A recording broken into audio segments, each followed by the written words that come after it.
জয়, আজকে মাইয়ে দেখতে গেলি? হ্যাঁ। এই যে মাইয়ে দেখতে গেলি না, মাইয়ে দেখার বিষয় নিয়ে আমি একটা গল্প দিই, তাহলে শোন। আচ্ছা। এই যে আমার বিয়েটা না এতদিন ঘুরতো না, আমার বিয়েটা হয়ে দেখি।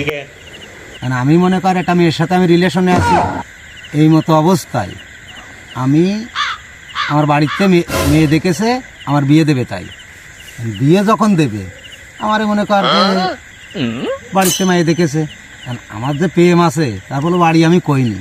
এখন না করলি আমার যে বাড়ির বাধ্য ছেলে, আমার যাওয়াই লাগবে মাইয়ে দেখতে। আর মা বাবার মান সম্মান রক্ষার্থে মাইয়ে দেখতে আমি গেলাম। মাইয়ে দেখতে যাইয়ে মাথা ঘুরিয়ে গেছে আমার। আমার যে গার্লফ্রেন্ড তার থেকে মনে কর 100 গুণ বিশাল চেহারা।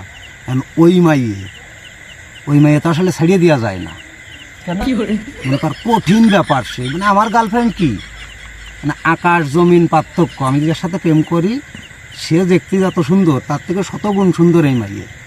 এখন মনে করো যে আমি ওই মাইয়ে দেখে বিশাল একটা ফ্যাসাঙের ভিতর পড়ে গেলাম যে কি করব। এইবার আমি আমার গার্লফ্রেন্ডকে তো সাইড করে দেবো, কারণ ওরে হারালি মনে করো স্বর্গের অপসর হারালাম, কারণ ওটা তো হারানি যাচ্ছে না। মানে এই জায়গায় আমি হাই করে দিছি যে হ্যাঁ আমি ওই মেয়ে নেব। কি দেখি করি আমার গার্লফ্রেন্ড জানিয়ে গেছে যে ওই মেয়ে আমি নেব।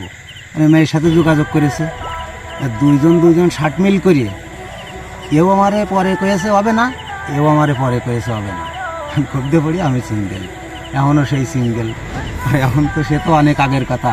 আর এখন তো চাকরি না হলে বিয়ে হবে না, তার মানে কি কবে চাকরি হবে তাও জানি না, কবে বিয়ে হবে তাও জানি না।